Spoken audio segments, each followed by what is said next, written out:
Hi hello नमस्कार. आपल्या YouTube चॅनलमध्ये तुमचं स्वागत आहे. तर आज आणलेले आहे मेथीची हिरवीगार ताजी भाजी. तर त्यापासून बनवायचा आहे पौष्टिक नाश्ता. तर चला बघूया. मुलं मेथीची भाजी खाण्यासाठी कंटाळा करतात. आपण ही रेसिपी आहे, ही मुलं आवडीने खातात. तर मेथीची भाजी आपण छानपैकी चिरून घेऊया बारीक.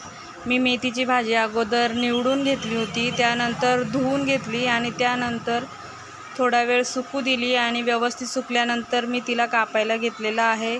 तर अशा प्रकारे बारीक अशी आपल्याला मेथीची भाजी चिरायची आहे आणि अशा प्रकारे आपण सर्व भाजी चिरून घेऊया. एक गड्डी आहे. आता पावसाळ्याचे दिवस आहे, हळूहळू मेथी यायला लागलेली आहे. तर हे बघा, अशा प्रकारे मी सर्व मेथीची भाजी चिरून घेतलेली आहे. तर आता आपण भाजी साईडला ठेवूया. आणि आता घेतलेलं आहे हे मी गव्हाचं पीठ. जेवढं आपल्याला धपाटे बनवायचे आहे तितकं घ्यायचं आहे. तर त्यामध्ये मी टाकणार आहे 2 ते 2.5 चमचे लाल तिखट. आपल्याला तिखट आवडत असेल तर तिखट घालू शकता. तर मी 2.5 चमचे असं घातलेलं आहे. आणि त्यानंतर घातलेला आहे अर्धा चमचा हळद. आणि त्यानंतर आपल्याला घालायचा आहे ओवा. तर हा आहे अर्धा चमचा ओवा. तर तो मी हातावर घेणार आहे आणि व्यवस्थित असं चोळून आणि नंतर मी पिठामध्ये घालणार आहे. चोळल्यानंतर त्याचा फ्लेवर पण खूप छान येतो आणि पचायला पण चांगला आहे. तर त्यासाठी. आणि आता हा आहे हिंग. तर आपण अर्धा चमचा हिंग घातलेला आहे. हिंगामुळे पण चव खूप छान लागते. हिंगाचा पण फ्लेवर खूप छान असतो. आणि आता यामध्ये घालूया चवीनुसार मीठ. आणि त्यात घालणार आहोत आता आपण कच्चं तेल. 2 उबळी मी तेल घालून घेणार आहे.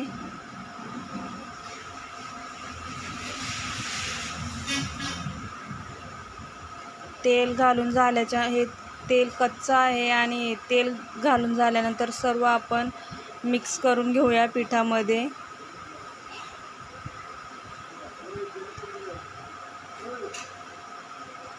सर्व मसाले त्यामध्ये मिक्स झाले पाहिजेत, ओवा हिंग वगैरे. तर अशा प्रकारे सर्व मिक्स करून घ्यायचं आहे. आणि त्यानंतर आता आपण त्यामध्ये थोडी थोडी करून मेथी घालूया आणि मेथी पण पिठामध्ये व्यवस्थित मिक्स करून घेऊया.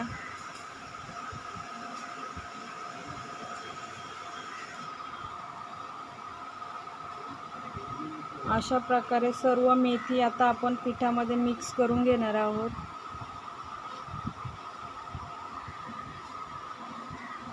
तर आता आपली मेथी पूर्ण मिक्स करून झालेली आहे पिठामध्ये. आणि आता आपण लागेल असं गरजेनुसार पाणी घालून घेणार आहोत.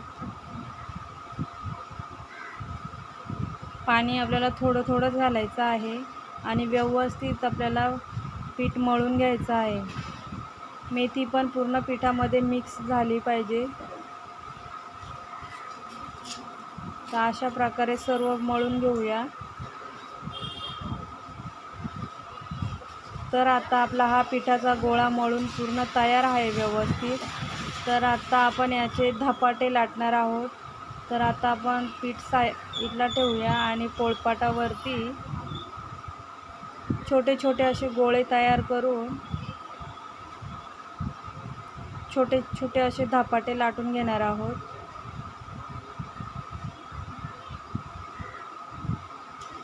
सुक्कं पीठ पण घेतलेलं आहे लावण्यासाठी.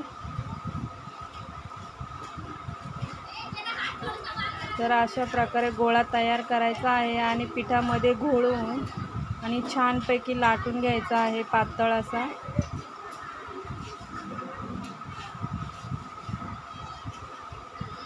हे चहासोबत सकाळी नाश्त्यासाठी खूप उत्तम पर्याय आहे. आणि हे एकदा बनवले ना 4 ते 5 दिवस आरामशीर राहतात, खराब होत नाही. आणि पोटभरीचा नाश्ता आहे आणि मुलांच्या टिफिनसाठी पण चालून जातो. टिफिनला दिल्यानंतर मुलं पण खूप आवडीने खातात. तर अशा प्रकारे आपला धपाटा लाटून तयार आहे.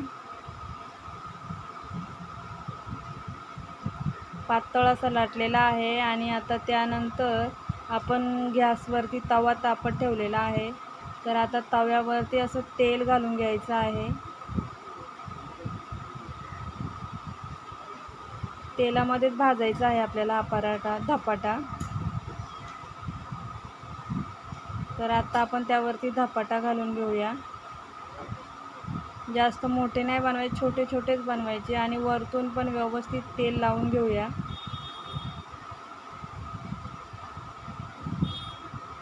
तर अशा प्रकारे आपला धपाटा भाजत आहे. तोपर्यंत मी दुसरा पण लाटून घेते.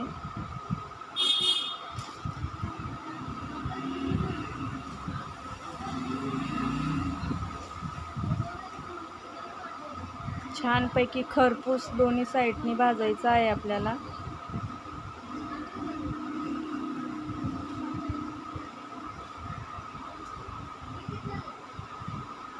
तर आपला हा धपाटा एक साईडनी व्यवस्थित भाजलेला आहे. आणि आता दुसऱ्या साईडनी पण व्यवस्थित भाजून घ्यायचा आहे. तर आता आपला भाजलेला आहे. आता आपण दुसरा धपाटा घालणार आहोत.